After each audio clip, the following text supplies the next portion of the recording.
Hello friends, welcome to KV special channel. जैसा कि आप सब जानते हो कि मैंने अपने चैनल पर एक एनसीईआरटी सीरीज स्टार्ट की हुई है जिसमें मैं क्लास 8 के चैप्टर्स करा रही हूँ। चैप्टर 1 रिसोर्सेज मैंने अपलोड कर दिया है। चैप्टर 2 का मैंने first and second part upload कर दिया है। आज हम पार्ट 3 करेंगे। लैंड, सॉइल, वाटर रिसोर्सेज तक हमारा पार्ट 1 एंड पार्ट 2 में कवर हो गया है। पार्ट 3 में आज हम natural vegetation and wild life resources देखने वाले हैं। अगर आपने अभी तक चैप्टर 1 एंड चैप्टर 2 का पार्ट 1 एंड पार्ट 2 नहीं देखा है तो आप वो ज़रूर देखिए, क्योंकि वो बेस है और लिंक मैं आपको डिस्क्रिप्शन बॉक्स में प्रोवाइड करा दूंगी। और एक चीज़ और बताना चाहूँगी कि ये जो एनसीईआरटी क्लास 8 कर रहे हो, अगर आप अपना केवीएस पीआरटी ईवीएस का सिलेबस उठा करके देखेंगे, जो बच्चे केवीएस पीआरटी ईवीएस के हैं स्पेशली, तो आप पाएंगे कि रिसोर्सेज एंड डेवलपमेंट उसमें दिया हुआ है एक टॉपिक। और आपको बताना चाहूँगी कि क्लास 8 की जो एनसीईआरटी है उसका नाम भी रिसोर्सेज एंड डेवलपमेंट है, तो ये जो बुक है आपके लिए इंपॉर्टेंट हो जाती है। 6 चैप्टर है, ज़्यादा चैप्टर्स नहीं है इसमें, पतली सी बुक है। कवर कर लेनी ही अच्छा होगा, ठीक है। Without wasting any more time, let's start the class. ये देखते हैं natural vegetation and wild life. Screen पर आप सब देख सकते हो, natural vegetation and wild life exist only in narrow zone of contact between the lithosphere, hydrosphere and atmosphere known as the biosphere। ठीक है, आपको इसमें दो क्वेश्चन बन जाते हैं। पहला कि बायोस्फीयर क्या होता है, तो it is a narrow zone of contact between lithosphere, hydrosphere and atmosphere. And अगर क्वेश्चन ये आ जाए कि natural vegetation and wild life कहाँ पर एग्जिस्ट करती है और ऑप्शंस में दे दे लिथोस्फीयर, हाइड्रोस्फीयर, एटमोस्फीयर या फिर बायोस्फीयर, तो भी आपको पता होना चाहिए कि ये बायोस्फीयर में एग्जिस्ट करती है, ठीक है। Next, here all living organisms. आपको पता है कि जो हमारा बायोस्फीयर है उसमें सभी ऑर्गेनिज्म, लिविंग ऑर्गेनिज्म जितने भी है एक दूसरे पर इंटरडिपेंडेंट है। कोई हार्बीवोरस है, कोई कार्निवोरस है, कोई ओमनीवोरस है, तो एक दूसरे पर सब क्या है कि एक दूसरे की नीड को फुलफिल करते हैं। All are interdependent and inter related on each other for survival. This life supporting system as a whole is known as ecosystem. तो आपको यहाँ से दो चीज़ों के बारे में पता चल गया कि बायोस्फीयर क्या होता है और दूसरा इकोसिस्टम क्या होता है, ठीक है। बढ़ते हैं आगे। स्क्रीन पर आप देख सकते हो, both plants and animals plays an important role in our environment. Plants not only provide us with oxygen to breathe but also provide us with timber, food and fuel. Insects such as bees provide us honey. They also helps in pollination which leads to the yield of fruits. तो आपको पता है कि जो हनी बीज होती है या मधुमक्खियाँ होती है वो शहद का निर्माण करती है, अपना एक छत्ता बनाती है। और वो बेसिकली शहद कैसे बनता है, जो फ्लावर्स पर, जो डिफरेंट डिफरेंट फ्लावर्स पे बैठती है, उनका जो रस वो ग्रहण करती है या रस चूसती है, तो उसको हम नेक्टर कहते हैं। नेक्टर कलेक्ट करते हैं जिसके द्वारा हनी फॉर्म होता है। और ये जो एक दूसरे फ्लावर्स पर जा जाकर बैठती है और उनका जो जूस पीती है या नेक्टर लेती है, तो वो जो चीज़ है वो हेल्प करता है पॉलिनेशन में भी, जिसके द्वारा फ्रूट्स की उपज हो सकती है। बढ़ते हैं आगे। नेक्स्ट, आपको ये चीज़ जाननी ज़रूरी है, the birds feed on insects and act as decomposers as well. Vulture, due to its ability to feed on dead livestock, is a scavenger and considered a vital cleanser of the environment. हो सकता है कि आपसे exam में KVS PRT EVS की अगर तैयारी कर रहे हो, या फिर आप सीटेट एसएसटी की तैयारी कर रहे हो, या फिर टीजीटी एसएसटी की तैयारी कर रहे हो, हर एक के लिए इंपॉर्टेंट है। या आपसे पूछ लिया जाए कि वल्चर जो है वो उसकी मतलब कौन सा बर्ड कंसिडर किया जाता है as a vital cleanser of the environment, और आपसे ऑप्शंस में 4 ऑप्शंस दे दे। फर्स्ट वल्चर दे दे, सेकंड आपको एमू दे दे, थर्ड आपको ऑस्ट्रिच दे दे, फोर्थ आपको ईगल दे दे, तो राइट आंसर क्या हो जाएगा, वल्चर हो जाएगा, ठीक है। ये एक स्कैवेंजर का काम करती है, डेड लाइफ स्टॉक पर फीड करती है, इसी वजह से इसको वाइटल क्लींजर ऑफ एनवायरमेंट का नाम दिया गया है। एनिमल्स बिग और स्मॉल ऑल आर, ATE लिखा हुआ है, आर है ये बेटा, बाय मिस्टेक हो गया है, are integral to maintaining balance in the ecosystem, ठीक है। चाहे एनिमल बड़ा है छोटा है, सब बहुत ही महत्वपूर्ण प्लेस रखते हैं अपने आप में ही, ताकि वो इकोसिस्टम में एक बैलेंस मेंटेन कर सके। Next is distribution of natural vegetation and natural vegetation देखते हैं, ठीक है। The growth of vegetation depends on many factors such as topography, temperature and moisture. The major vegetation around the world are forest, grasslands, scrubs and tundra.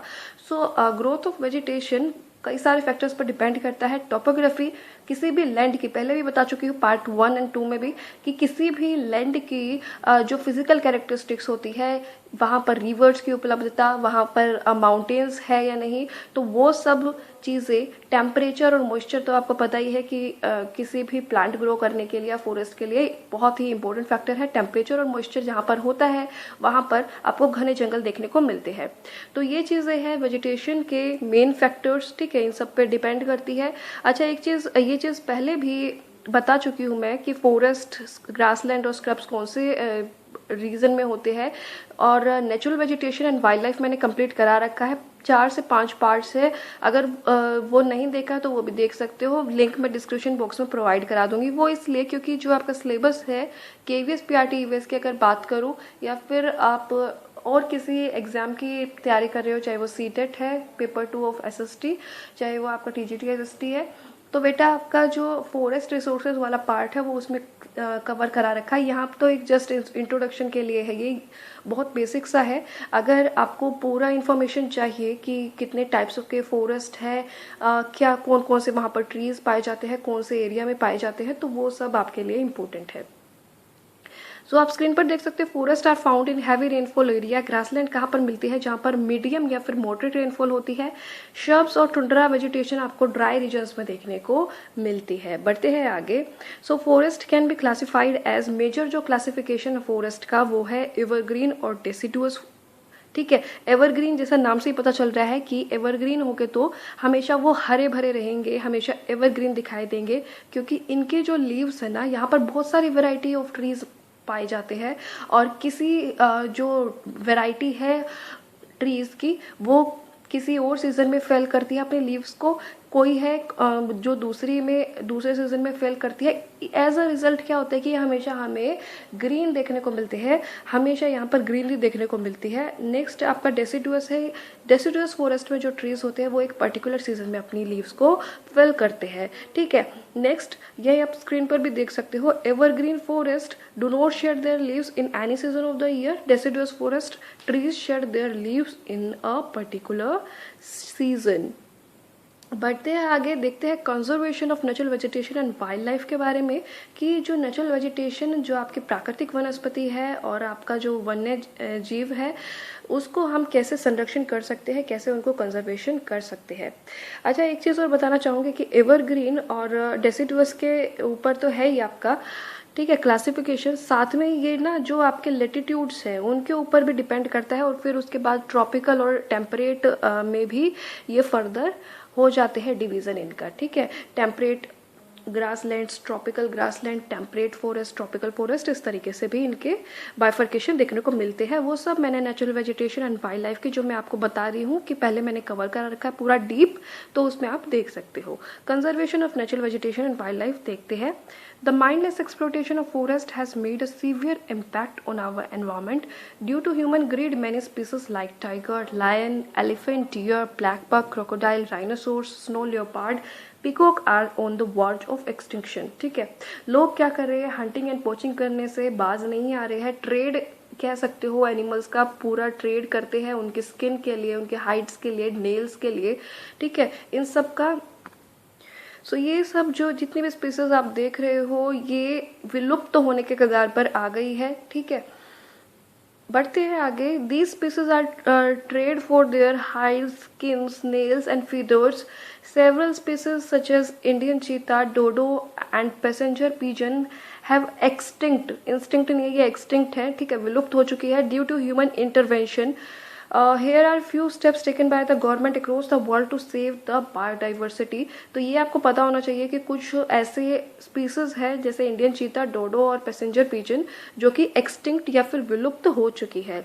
अब देखते हैं कुछ steps जो कि इंडियन गवर्नमेंट के थ्रू लिए गए हैं और किस तरीके से हम कंजर्वेशन कर सकते हैं अपने नेचुरल वेजिटेशन और वाइल्ड लाइफ का। Setting up national parks, wildlife sanctuaries and biosphere reserves to protect the biodiversity। So biodiversity के लिए, biodiversity protect करने के लिए ही जो आप इतने सारे national parks, wild life sanctuaries and biosphere reserves देखते हो ना, इंडिया की बात करूँ तो यहाँ भी इतने सारे हैं। So setting up programs to conserve creeks, lakes and wetlands. So सिर्फ फॉरेस्ट बचाना ही ज़रूरी नहीं है, एज अ मतलब लेक्स, वेटलैंड्स ये सब कंजर्व करना भी ज़रूरी है, क्योंकि हमारे बहुत सारी स्पीसीज़ है जो कि वाटर में रहती है, चाहे वो फिशेज़ है, चाहे वो क्रोकोडाइल है, चाहे वो टर्टल्स है। So there are number of species that live inside the water. तो हमें ऐसे भी प्रोग्राम सेट करने चाहिए जो लेक्स को, वेटलैंड्स को और क्रीक्स को कंजर्व करे। An international treaty to protect wetlands, Ramsar convention has been signed by several countries. So Ramsar convention is related to protect the wetlands. The ban on poaching and trading of animals and birds, an international convention CITES, CITES, याद रखना इसकी full form अभी बताती हूँ, has been signed by many countries to ban illegal trade on several species of animals and birds। तो आपको पता होना चाहिए कि पोचिंग और ट्रेडिंग ऑफ एनिमल्स या बर्ड्स का बैन है, और इसके लिए एक इंटरनेशनल कन्वेंशन साइट्स बहुत सारी कंट्रीज के द्वारा साइन किया गया है। ठीक है, encouraging awareness programmes like Van Mahotsava और सोशल फॉरेस्ट्री, ये भी एनकरेज किए जाने चाहिए प्रोग्राम्स जिसके थ्रू आप पेड़ लगाइए ज़्यादा से ज़्यादा इस टाइप के सोशल फॉरेस्ट्री या वन महोत्सवा से रिलेटेड। अच्छा, एक आपको होमवर्क क्वेश्चन देती हूँ कि वर्ल्ड एनवायरनमेंट डे कब मनाया जाता है। ठीक है, ऑप्शन दे देती हूँ। First is 5 April, second is 5 May, third option is 5 June, fourth option is 5 July. Comment box में बता देना। ठीक है, और कैसे लगी वीडियो वो भी बता देना। सो साइट्स की आप फुल फॉर्म देख सकते हो, the convention on international trade in endangered species of wild life, of wild फोना एंड फ्लोरा। ठीक है, साइट्स की फुल फॉर्म याद रखनी है, हो सकता है आपको एमसीक्यू फॉर्म में देखने को मिल जाए। नेक्स्ट आपके लिए कुछ टर्मिनोलॉजी भी यहाँ पर लिखी हुई है। बायोस्फीयर रिजर्व्स क्या होते हैं? Series of protected areas linked through a global network intended to demonstrate the relationship between conservation and development. So it is biosphere reserve. Next screen पर देख सकते हो नेचुरल वेजिटेशन क्या होता है।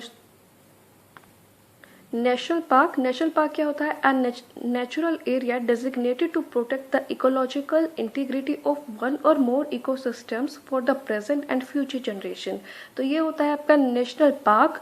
ठीक है, एक नेचुरल एरिया जिसमें हम अपने इकोसिस्टम को प्रोटेक्ट करते हैं, अपनी नेचुरल वेजिटेशन, वाइल्ड लाइफ को प्रोटेक्ट करते हैं, ताकि जो प्रेजेंट और फ्यूचर जनरेशन इसका देख सके, फायदा उठा सके। एक तरीके से सस्टेनेबल डेवलपमेंट, जो मैं आपको चैप्टर 1 में भी बता चुकी हूँ, उसकी बात की गई है, उसके पर्पस पर वर्क करता है। नेक्स्ट, रेन वाटर हार्वेस्टिंग क्या होती है? Rain water harvesting is a process of collecting rain water from roof tops and directing it to an appropriate location where it is stored for future use. On an average, one spill of rain for 2 hours is enough to save 8,000 liters of water. Rain water harvesting एक बहुत ही अच्छी technique है जिसमें rain water, जो मतलब बारिश के द्वारा जो जल होता है, उसको कलेक्ट कर लिया जाता है और उसको कहीं पर स्टोर कर लिया जाता है, ताकि हम आगे चल करके फ्यूचर में उसको यूज कर सके। राजस्थान में ये जो रेन वाटर हार्वेस्टिंग टेक्निक है, ये बहुत ही कॉमन है, क्योंकि वहाँ पर पानी की जो कमी है वो हमेशा रहती है। और एक यहाँ पर दिया गया है कि अगर 2 घंटे तक बारिश होती है तो उसमें हम 8 लीटर तक पानी सेव कर सकते हैं। तो आप समझ सकते हो कि वाटर कितना अनिवार्य है, और रेन वाटर जो होता है वो एक फ्रेश सोर्स ऑफ वाटर में ही आपका काउंट होता है। Next terminology is weathering, the breaking up and decay of exposed rocks by temperature changes, frost action, plants, animals and human activity. So ये terminology भी आपको जानने ज़रूरी है कि आपके जो चट्टानों का गिरना या डिके होना by several factors including temperature, frost actions, plants and human activity. So ये होता है weathering। ठीक है, सो यहाँ होता है आपका ये chapter 2 complete. Thank you for watching this video. Channel को सब्सक्राइब अब तक नहीं किया है तो सब्सक्राइब कर सकते हो, क्योंकि KVS PRT EVS के लिए एक स्पेशल कोर्स चलाया जा रहा है। लिंक प्लेलिस्ट का मैं आपको डिस्क्रिप्शन बॉक्स में प्रोवाइड करा दूंगी। वीडियो कैसी लगी, कैसे इसको और इम्प्रूव कर सकते हो, अपने सजेशंस दे सकते हो। जो आपको एक क्वेश्चन दिया है वर्ल्ड एनवायरनमेंट डे कब सेलिब्रेट करते हैं, उसका आंसर ज़रूर देना। थोड़ी बहुत आज गलती हो गई मुझसे बोलने में, उच्चारण में, तो उसके लिए सॉरी। ठीक है, आपने ये वीडियो देखी उसके लिए thank you so much and all the best for your future.